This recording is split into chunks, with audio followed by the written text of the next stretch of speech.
Wah, ternyata ayat ini indah sekali ya. Tapi ada loh yang lebih indah dari semua ini. Iya, kita bongkar siapa dia dan apa buktinya.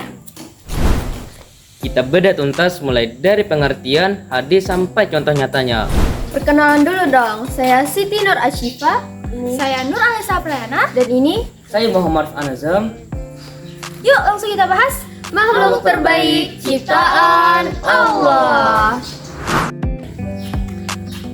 Hai, saya Muhammad Anazam akan menjelaskan tentang pengertian makhluk terbaik ciptaan Allah. Makhluk terbaik ciptaan Allah adalah manusia, karena Allah menciptakan manusia dengan bentuk yang paling sempurna dan diberi akal, hati, serta kemampuan untuk membedakan antara yang baik dan yang buruk. Dengan demikian, manusia disebut sebagai makhluk terbaik karena 1. Diberi akal dan pikiran untuk berpikir dan berilmu. 2. Memiliki hati dan perasaan untuk berbuat kebaikan. 3.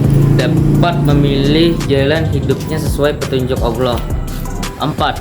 Ciptakannya sebagai khalifah di bumi untuk memelihara dan mengelola alam dengan baik.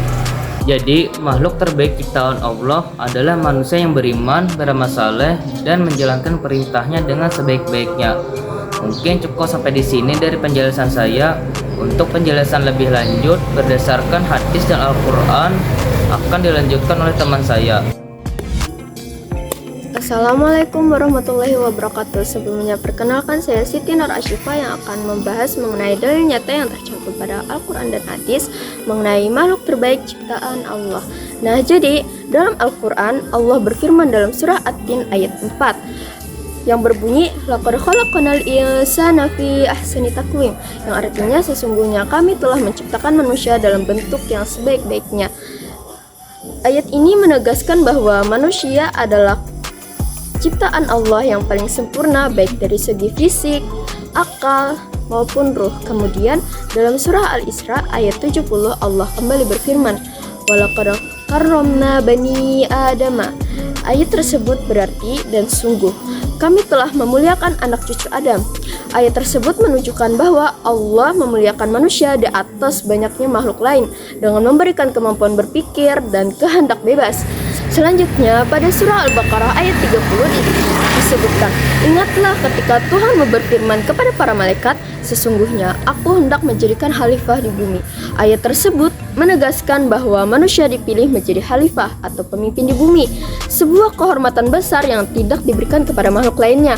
Sejalan dengan itu, Rasulullah SAW bersabda dalam hadis riwayat Tirmizi, sesungguhnya Allah menciptakan Adam menurut bentuknya yang terbaik. Hadis tersebut menunjukkan kemuliaan manusia karena diciptakan dengan bentuk paling sempurna dan diberi kemampuan untuk mengenal Tuhannya. Kemudian dalam hadis riwayat Muslim beliau bersabda, sebaik-baiknya kalian adalah yang paling baik akhlaknya. Hadis tersebut bermakna bahwa manusia menjadi makhluk terbaik bukan hanya karena bentuknya, tetapi karena akhlaknya yang baik. Dan ditegaskan lagi dalam hadis riwayat Ahmad, sesungguhnya orang mukmin yang paling sempurna imannya adalah yang paling baik akhlaknya. Hadis ini pula menegaskan bahwa kemuliaan manusia mencapai puncaknya ketika ia beriman dan berakhlak mulia. Nah, itu tadi beberapa dalil ayat dan hadis Al-Quran mengenai makhluk terbaik ciptaan Allah. Selanjutnya, apa saja sih contoh-contohnya?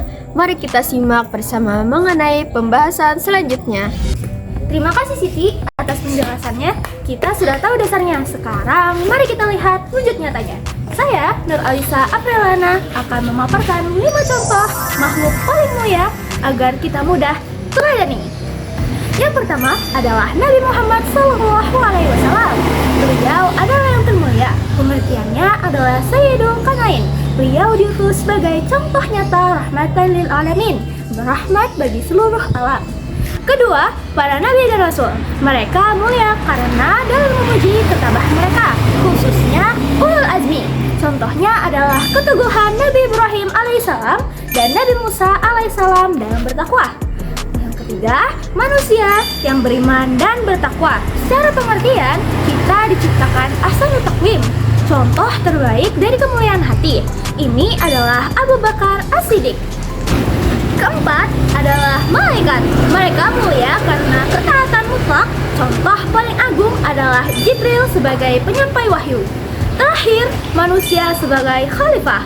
Ini adalah pengertian dari kedudukan kita sebagai pemimpin bumi. Kemuliaan kita tercermin dari contoh mereka yang bekerja tulus sebagai guru atau pemimpin adil, menjaga amanah Allah. Dan yang terakhir penutup dari saya, itulah 5 makhluk terbaik yang Allah ciptakan. Semoga kita terinspirasi untuk menjadi yang terbaik di matanya. Jadi intinya kemuliaan kita ada di tangan kita sendiri. Gunakan kesempurnaan kita ahsanut taqwim untuk mencapai akhlak terbaik. Yuk teladani Nabi Muhammad SAW sebagai best example kita. Terima kasih sudah menonton sampai habis. Semoga bermanfaat dan menginspirasi kita semua. Wassalamualaikum warahmatullahi wabarakatuh. Alam ini Em bỏ lại ngày tháng bạc màu. Em bỏ lại nỗi nhớ về đâu. Em quên một câu nói. bentar itu. Ly đen dường như trắng dịu lại, như cung đàn đa hoa trông về một mình giữa tay ai. Vì ký ức xưa ta còn nhau, còn đâu em hỡi nhiều lần Mantap. quên đi dù cho Dan coba lihat. vỡ đôi em tiếc nuối.